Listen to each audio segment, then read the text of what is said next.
Is the story of how psychedelics have taught me to disrupt systems of oppression that live within me and replace them with deep, deep self love.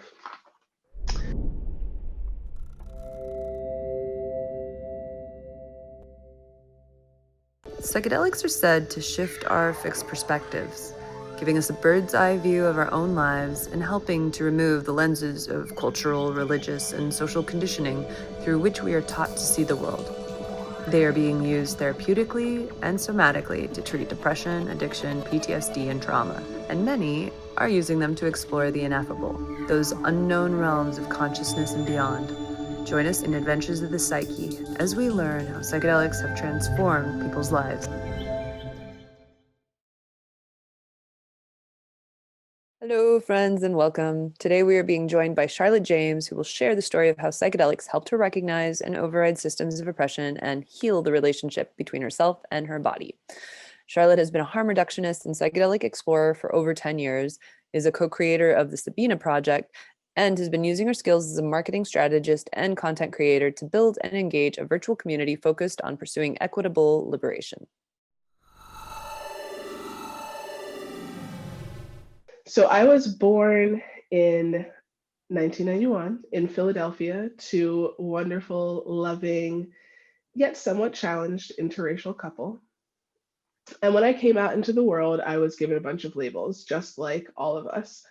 And the labels that I was given also had value assigned to them, which, whether we understand it from an early age or not, frequently dictates how we move through the world. I was born a female. I was born Black and white and biracial. And as I grew into my body as a young person, I was quickly labeled as fat.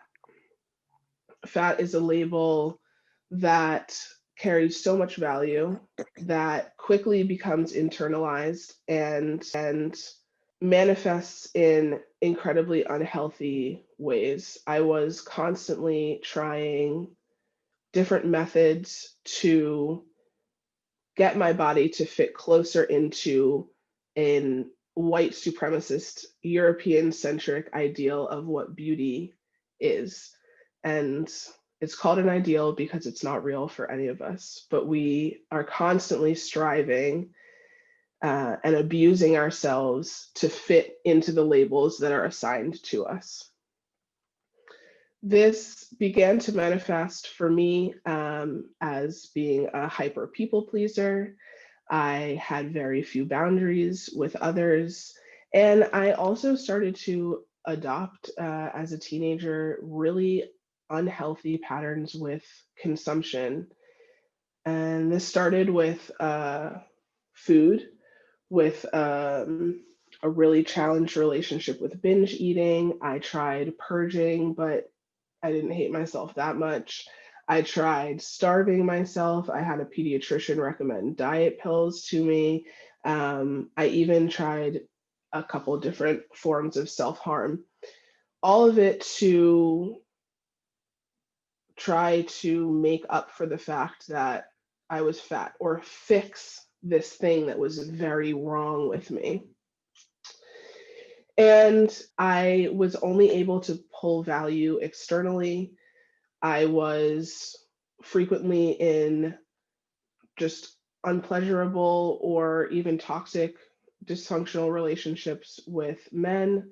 I was in really not good relationships with work and with bosses. And I was constantly achieving on the outside. I was successful, but inside my mind was chaos. I was constantly telling myself how wrong I was, how bad I was, how much I'd fucked up, how I'd done this thing wrong, and I could have done this thing better. And this continued. I learned ways to ignore it or really just to distract myself. I tried to drink it away, I tried to drug it away, and nothing really worked. In college, I was introduced to Mdma and for the first time felt what it meant to really feel deep true love for myself and to radiate that out to others. But I had no integration practice. And so it was hard to maintain that feeling throughout my life, that feeling of expansion and that feeling of love. After college, I moved out of the country and I lived in a beautiful community of heart driven young people who were exploring spirituality and exploring psychedelics. We would frequently go on hikes in nature and use LSD. And I really began to understand how interconnected I am with everything, with nature, with fellow humans. Everything carries spirit within it. And again, a very beautiful experience in community, but with no integration practice. And so outside of those experiences, I was partying really hard. I was beginning to develop an unhealthy relationship with cocaine and continue an unhealthy relationship with alcohol and continue to be in codependent, toxic romantic relationships. And that all came to an abrupt halt when I moved back to the US and I didn't have access to these substances anymore. And I wasn't in community and I still had no integration practice. And that's when my anxiety started to really rear its very ugly head and continue to tell me that I wasn't shit, that I wasn't worth anything, that I wasn't capable. The imposter syndrome was heavy at that time. But externally, again, I kept succeeding. I was achieving things. I was doing well at work. And that was mostly because I was still a people pleaser. I was still saying yes to everything. I still had no boundaries with others and was constantly pouring myself outwards and not saving any of that energy for myself. I eventually had the opportunity to sit with kambo. And in preparing for my kambo ceremony, I really strengthened my meditation practice. And through that was able to recognize all of the ways that I had violently abused myself over my life, that I had internalized all of the hatred that was coming from outside, from these systems that tell us that we're not worth anything, that we're not capable.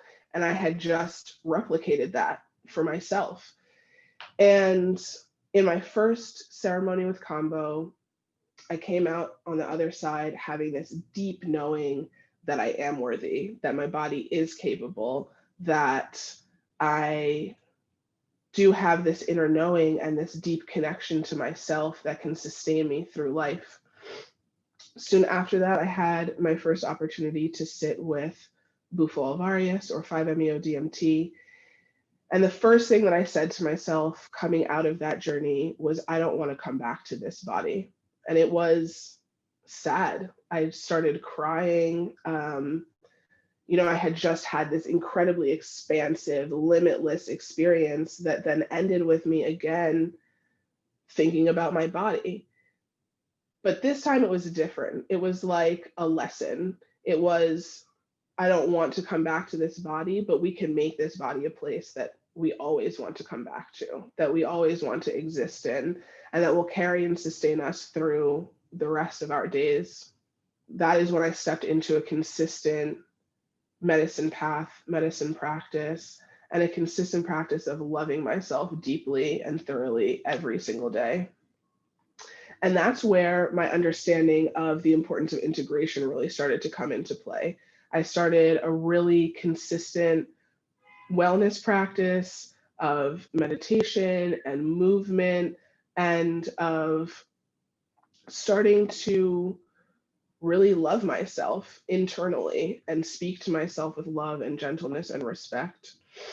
And through that, I also recognized how much community is medicine and how we have all suffered under these systems of colonization, but especially BIPOC folks, that we are isolated and othered on a regular basis, and that we crave and desire and deserve safe, judgment-free spaces to come together. And through that, the inspiration for the Sabina Project and our BIPOC integration circles was born.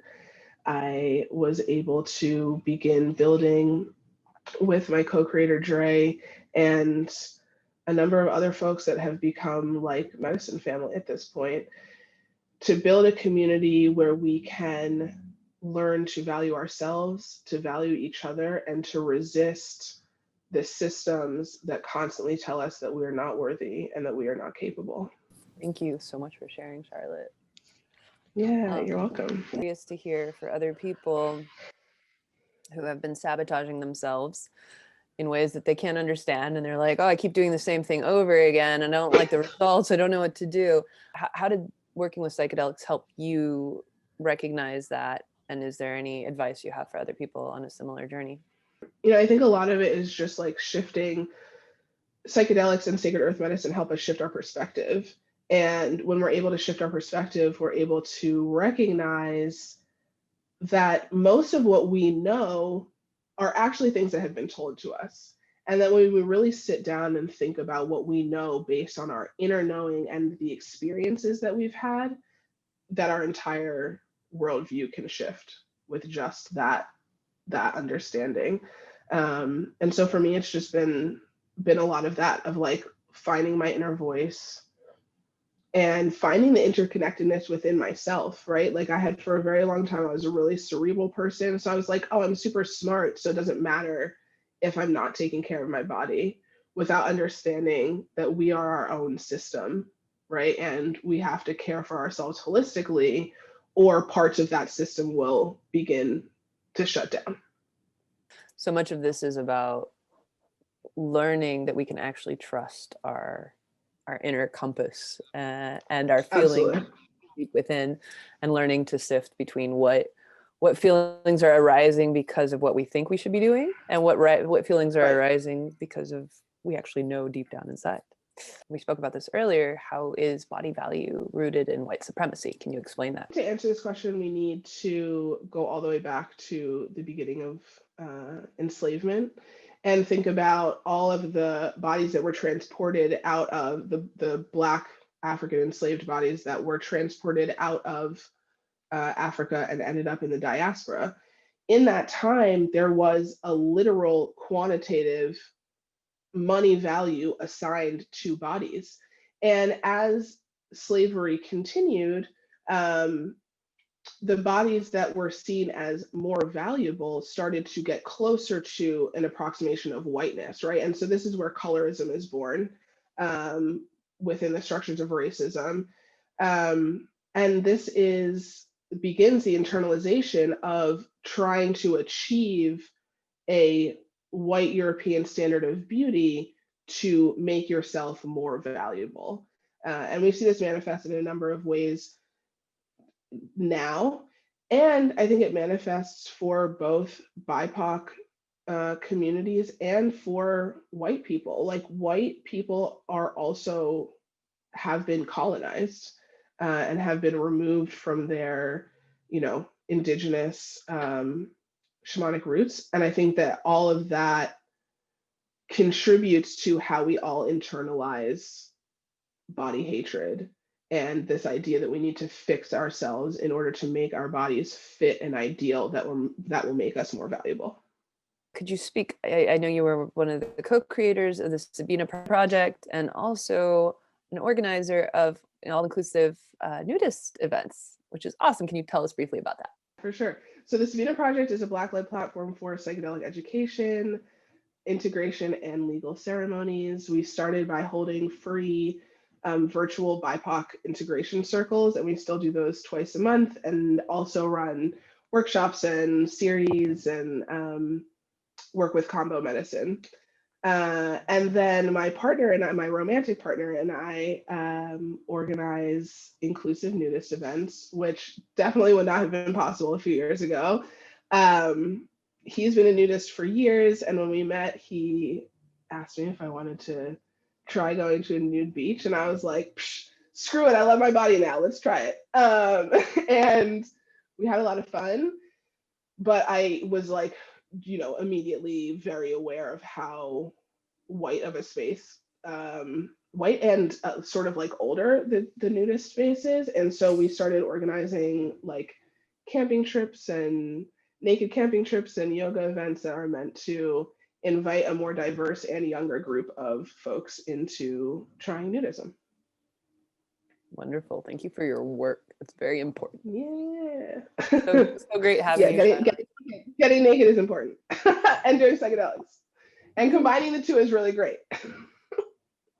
I don't think I've done that yet. Do it. It's great. How have I not it's done really that? Good times. Thank you so much, Charlotte. Yeah, thank you.